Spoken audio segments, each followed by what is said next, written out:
আসসালামু আলাইকুম। আশা করি সবাই ভালো আছেন। আমিও আলহামদুলিল্লাহ আল্লাহর রহমতে ভালো আছি। আমি আজকে পটল ডাঁটা আর আলু দিয়ে রান্না করব তেলাপিয়া মাছের ঝোল। আশা করি আপনাদের ভালো লাগবে। আমি শুরুতে এই ডাঁটাগুলোকে সুন্দর করে কেটে নিয়েছি, পটল কেটে নিয়েছি, আলুও একটা কেটে নিয়েছি।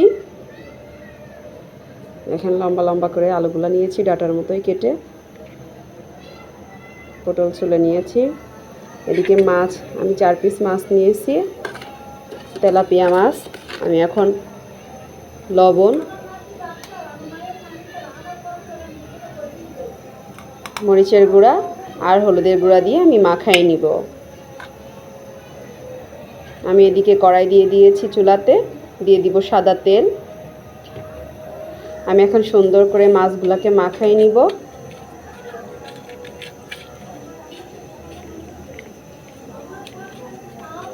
বিশেষ করে পটল ডাঁটা আলু দিয়ে এভাবে মাছ রান্না করলে গরম ভাতে খুবই সুন্দর লাগে, দুর্দান্ত লাগে। একবার হলো বাসায় এভাবে ট্রাই করবেন, দেখবেন খুবই সুন্দর। দিয়ে দিব মাছ গরম তেলে।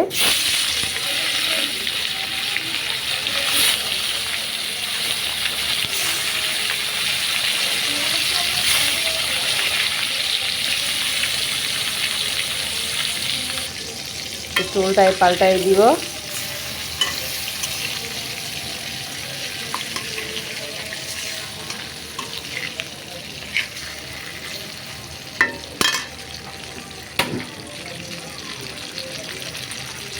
যারা আমার চ্যানেলে নতুন, আমার চ্যানেলটিকে প্লিজ সাবস্ক্রাইব করবেন।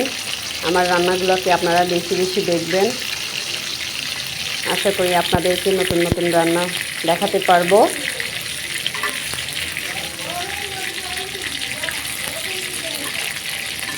মাছগুলো আমার হয়ে গিয়েছে, আমি তুলে নিব। মাছগুলা তুলে নিয়েছি। আমি এখন ওই একই তেলের মধ্যে মশলা কষাই নিব। দিয়ে দিব কাঁচামরিচ আর পেঁয়াজ।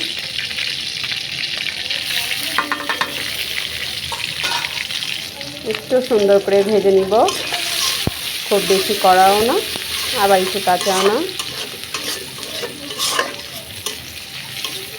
পেঁয়াজের গা থেকে কাঁচা গন্ধটা যাওয়া পর্যন্ত নাড়ব। আমি এখন দিয়ে দিব মশলা, দিয়ে দিব সামান্য পানি যাতে আমার মশলাটা পুড়ে না যায়।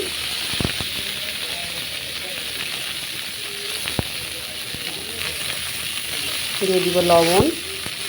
আমি একটু আগেই লবণ দিই যাতে মশলাটা ছিটে গায়ে না আসে।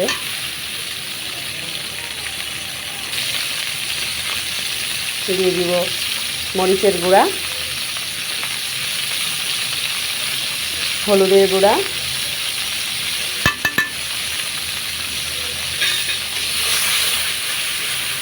নেড়ে নিব।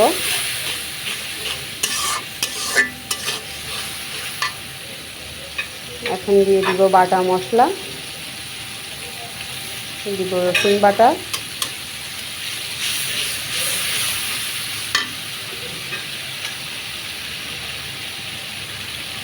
দিয়ে দিব জিরা বাটা, আর একটু দিলাম জিরা বাটা।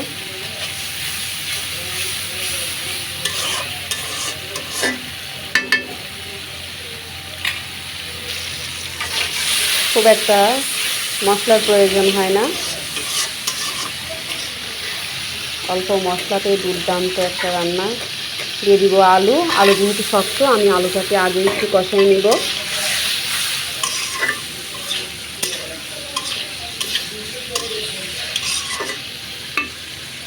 যাতে করে পটল আলু আর ডাঁটা সুন্দরভাবে মিশে যায়।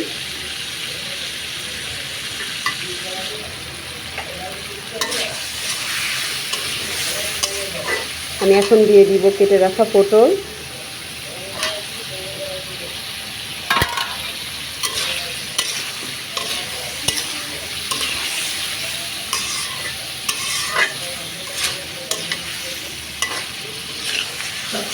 আলু দিয়ে পটলটা একটু কষিয়ে নেওয়ার পরেও আমি দিয়ে দিব ডাঁটা। ডাঁটাটা খুব নরম ছিল, এই জন্য আমি পরে দিব, যাতে বেশি গলে না যায়।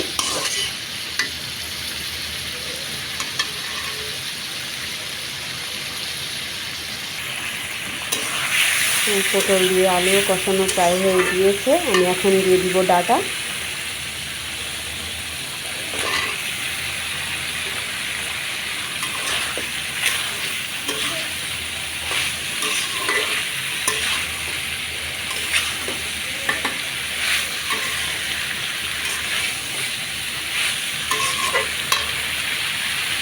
দিয়ে দিব সামান্য পানি।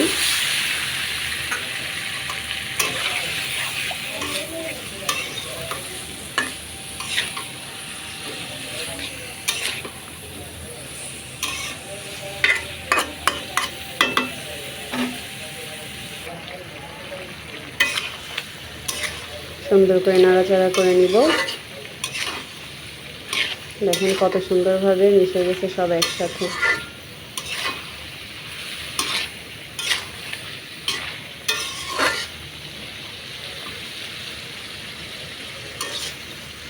আমার বান্ধবী একদিন বসে দাঁড়া রান্না করছি। দাঁড়া কি, আমি তো দাঁড়া চিনি না। আমি থাকি গাজীপুর চৌরাস্তাতে, তো এখানে সবাই ডাকাকে বলে দাঁড়া। তা আমি দাঁড়া চিনি না, দাঁড়া চিনি না।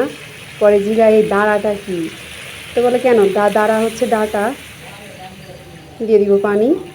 তা আমি ওই দিন অনেক হাসছিলাম যে কি বাঙাল সব, তোরা শাকের ডাটাকেও দাঁড়া বলিস। তো আপনারা কে কোন অঞ্চল থেকে দেখছেন আর কার অঞ্চলে কেমন নামে ডাকে ডাটাকে, অবশ্যই আমার কমেন্ট বক্সে জানাবেন। আমি তো খুবই অবাক হয়েছিলাম যে ডাটার নাম দাঁড়াও হয়ে থাকে। দাঁড়া বলেও সবাই চেনে, অনেকেই চেনে। দিয়ে দিব মাছ, ভেজে রাখা মাছ। 90 9 10 বাবা।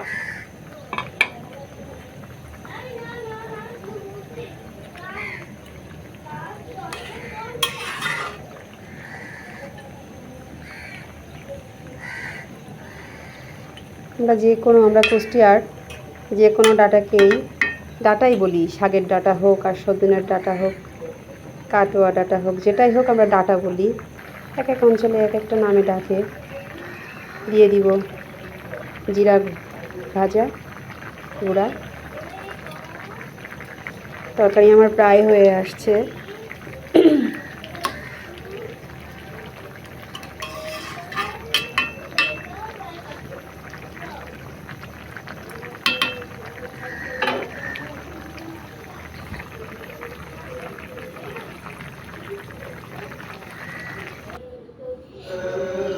মাশাল্লাহ, অনেক সুন্দর একটা কালার আসছে, খাইতেও অনেক মজা লাগবে আশা করি।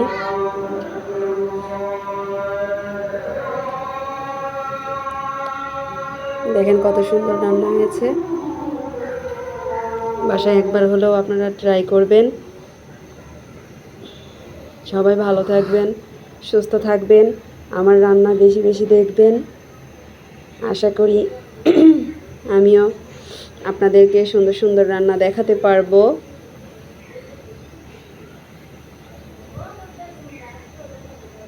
সবাইকে আল্লাহ হাফেজ।